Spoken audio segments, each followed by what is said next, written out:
अस्सलाम वालेकुम, आप देख रहे हैं Numan Khokhar YouTube channel.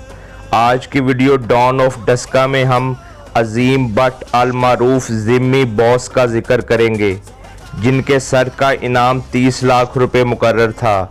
Jimmy boss पर कत्ल, इक़दाम कत्ल, पुलिस मुकाबले, अगवा बराए तावान और डकैतियों के दर्जनों केसेस दर्ज थे। जिम्मी बॉस जैसे जुर्म की दुनिया में आया वो एक दर्दनाक दास्तान है, जिसमें हमारे मुआशरे का अलमिया भी शामिल है कि जिसकी लाठी उसकी भैंस वाली मिसाल है। आप इस वीडियो में मुकम्मल मालूमात जान पाएंगे। मेरे चैनल नुमान खोखर की प्लेलिस्ट में don of Pakistan, don of Punjab, don of Sindh, don of Lahore और डिफरेंट सिटी डॉन्स के अलग अलग फोल्डर्स हैं, जिनमें 75 से ज़ायद मुख्तलिफ मशहूर डॉन्स की लाइफ स्टोरीज़ हैं। किसी भी दोस्त को किसी भी शहर या गांव के मशहूर डॉन के बारे में मुकम्मल और दुरुस्त मालूमात हों तो वो अपना व्हाट्सएप नंबर कमेंट में शेयर कर दे, मैं उससे रब्ता कर लूँगा। वीडियो शुरू करने से पहले अगर आपने मेरा channel Numan Khokhar subscribe, like और शेयर नहीं किया तो इसे सब्सक्राइब कर लें और बेल का बटन दबा दें ताकि आपको नई आने वाली वीडियोज़ मिलती रहें। तो आइए वीडियो शुरू करते हैं। अजीम बट उर्फ जिम्मी बॉस, जो कि डस्का के रहायशी थे, इनके वालिद साहब ट्रकों में लोडिंग का काम करते थे। सन 1985 में 12 साल की उम्र में ये अपने नाना के साथ डस्का के मशहूर ज़मींदार की ज़मीनों में गए। इनके नाना वहाँ काम करते थे। चौधरी ने इनके नाना को किसी वजह से बुरा भला कहा जो जिम्मी बॉस से बर्दाश्त ना हुआ और इसने चौधरी को पत्थर उठा के मारा, जिससे वो जख्मी हो गया। इस वजह से वो चौधरी जिम्मी बॉस के खिलाफ हो गया। चौधरी मुख्तलिफ तरीक़ों से जिम्मी बॉस को तंग करने लगा, नाजायज़ पर्चे दर्ज करा देता, पुलिस से तशद्दुद कराता और हर मुमकिन तरीके से जिम्मी बॉस को हरासा किया जाता, जिसकी वजह से जिम्मी बॉस इन हालात से तंग आ गया और उसमें गुस्सा और बगावत के अनासर बढ़ने लगे। इसके कुछ अरसे बाद जिम्मी बॉस का डस्का में एक दरबार में लड़के से झगड़ा हो गया, जिसकी वजह से जिम्मी बॉस ने उसे छुरियां मार दीं, लेकिन बर वक्त हस्पताल ले जाने की वजह से उसकी जान बच गई। जिम्मी बॉस जेल चला गया, लेकिन कम उम्री की वजह से जल्द ही जेल से आ गया। जेल से आने के बाद उसकी दलेरी में मज़ीद इजाफा हो गया और अब उसने एक और झगड़े के दौरान लड़के को गोलियां मार दीं, जिसके बाद वो फिर जेल चला गया। जिम्मी बॉस जुर्म की दुनिया का मुसाफिर बन चुका था। जेल में उसकी मुलाकात नाजी बट से हुई, जो टॉप 10 इश्तिहारी था। अपनी अक्खड़ तबीयत और गुसीली आदत की वजह से इसमें बर्दाश्त नहीं थी। कुछ अरसा मज़ीद जेल में रहने के बाद ये जेल से आ गया और इसने अब इरादा कर लिया था कि वो कभी जेल नहीं जाएगा। इन सारे मामलात की वजह से जिम्मी बॉस के दिल में पुलिस के ख़िलाफ़ नफ़रत पैदा हो गई थी, क्योंकि एक पुलिस ऑफिसर ने इसके साथ गैर इंसानी सलूक किया था। शायद नफ़रत की यही वजह होगी, क्योंकि इसने बाद में बहुत सारे पुलिस एहलकारों को शहीद किया था, जिसकी वजह से हुकूमत ने इसके सर की कीमत उस वक्त 30 लाख रुपए मुकर्रर की थी, जो आज के दौर के हिसाब से यकीनन 5 करोड़ रुपए बनते होंगे। फिर जिम्मी बॉस ने अपना गैंग बनाया, जिसमें गुजरांवाला का रघु भट्ट, साजू काना जिसने सुल्तान राही का कत्ल किया था, इसका भाई और कुछ और दूसरे लोग शामिल थे। इस गैंग ने डकैतियाँ शुरू कर दी, जिसमें बैंक भी लूटे गए। आहिस्ता आहिस्ता इस गैंग की दहशत बढ़ती गई, जिसके बाद अगवा बराए तावान की वारदातें भी शामिल होती गईं।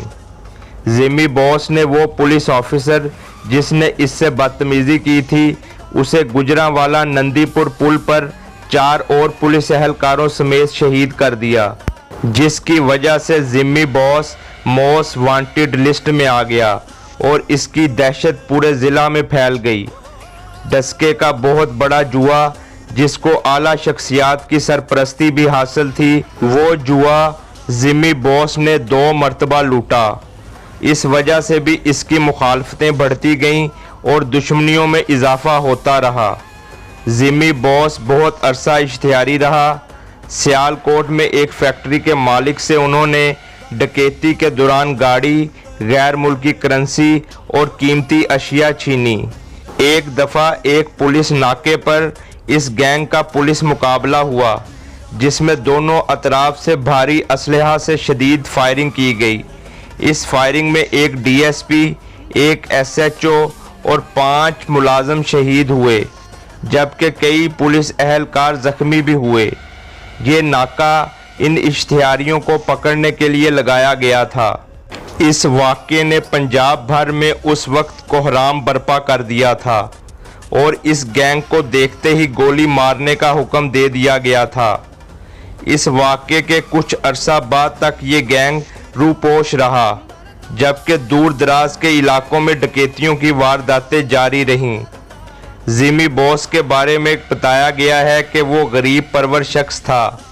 उसने कई गरीब लड़कियों की शादियां कराई थीं, कई गरीब लोगों का इलाज कराया था।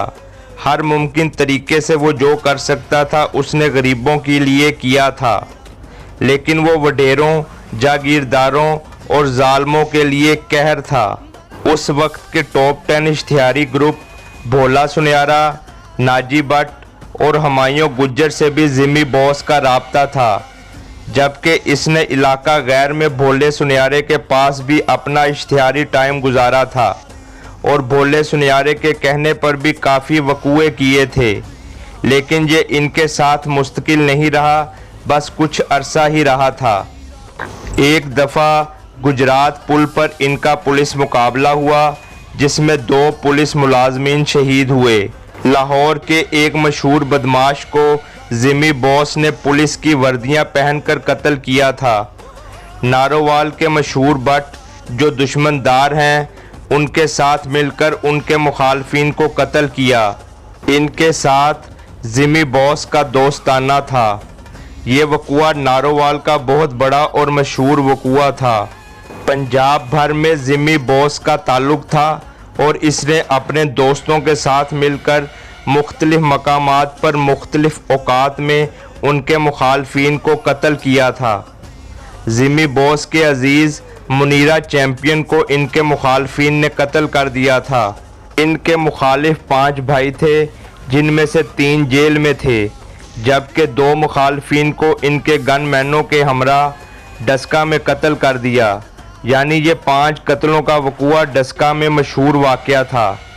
आईजी पंजाब ने जिमी बॉस को पकड़ने के लिए स्पेशल टीमें तश्कील दी थीं, लेकिन ये गिरफ्तार नहीं होता था। ये अपने ठिकाने बदलता रहता था और किसी भी जगह ज़्यादा देर नहीं रुकता था। लाहौर में एक बहुत बड़ा और मशहूर डॉक्टर जो स्पेशलिस्ट था, उसको जिमी बॉस ने अपने गैंग के हमरा तावान के लिए अगवा किया। उस ज़माने में यानी 1996 में तावान की रकम 2 करोड़ रुपए मांगी गई, जिसमें से 70 लाख रुपए अदा कर दिए गए, जबकि अभी 1 करोड़ 30 लाख रुपए की रकम बाकी थी। लाहौर पुलिस हरकत में आई, जो बताया जाता है कि मुखबरी का नतीजा था। जिमी बॉस पर पहले ही भारी इनाम मुकर्रर था, लिहाजा उस जगह पर जहां डॉक्टर को रखा गया था, पूरे लाहौर की पुलिस ने घेराव कर लिया और इनको गिरफ्तारी का कहा, जो ये नहीं माना। दोनों अतराफ से फायरिंग की गई। इस फायरिंग में 2 पुलिस अहलकारों को भी गोलियां लगीं, जबकि जिमी बॉस के भी 2 गोलियां लगीं, एक टांग में जबकि दूसरी कमर में। इसको फिर गिरफ्तारी का कहा गया, लेकिन इसने गिरफ्तारी के बजाय खुद को गोली मारकर ख़त्म कर दिया, जबकि इसके कुछ साथी पुलिस मुकाबले में मारे गए, जबकि एक गिरफ्तार हुआ।